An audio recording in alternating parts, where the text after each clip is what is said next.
Now we're going to look at creating an alpha attribute on our particles, again, driven by our color ramp that we had coming out of the particles originally. So what we're going to do, we've created our p-scale point VOP here. I'm just going to make another one. So I'm going to go point VOP.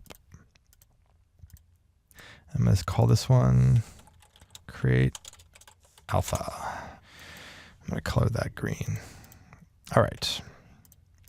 So we're going to go inside here, and this one's going to be a little bit even simpler in that we are going to do our good old vector to float, connect that to CD just so we can get one channel of color to drive our ramp. I'm going to make a ramp parameter. I'm going to drive it with that. I'm going to open up the parameters. We're going to call this alpha ramp, and it's going to be a spline ramp. Okay, so now I'm going to do a mult out of the end of that. I'm going to middle mouse click on this second input, promote parameter, open up this little pin, hit the P key. I'm going to call this alpha mult. So we have a manual mult we can do if we want to scale that up or down. And now again, I'm going to do a bind, export, hit the P key, and this is going to be alpha with a capital A, and then that will create the proper alpha parameter on our points.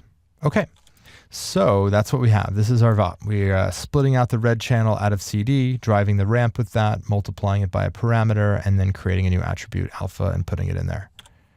So now on this level, again, we see we come up and there's nothing there, similar to when we left the p-scale attribute VOP before, and that's because this alpha mult is now by default set to 0. So I'm going to set that to 1. And now we can see we have our particles back, but we have this ramp here that it's basically ramping them up from 0 to 1 over time, and we're going to change this so we basically fade up and then fade down.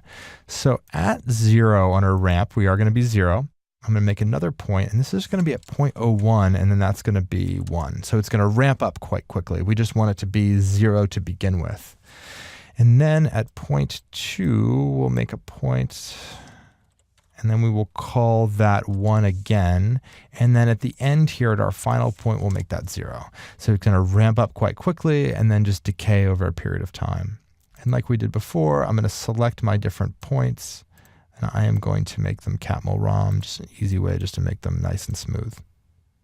And under the alpha mult, we're actually going to change this to 0.2 because that is what I found worked well for this particular project. So now let's play this back.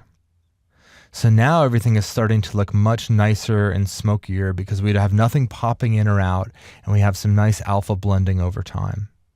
All right, so we've created custom p-scale attribute. Now we've created a custom alpha attribute. And next up, we're going to create a custom color attribute so we can take our sprite sheet that we've used just basically give us our overall shape of our sprite smoke. And now we can actually colorize that.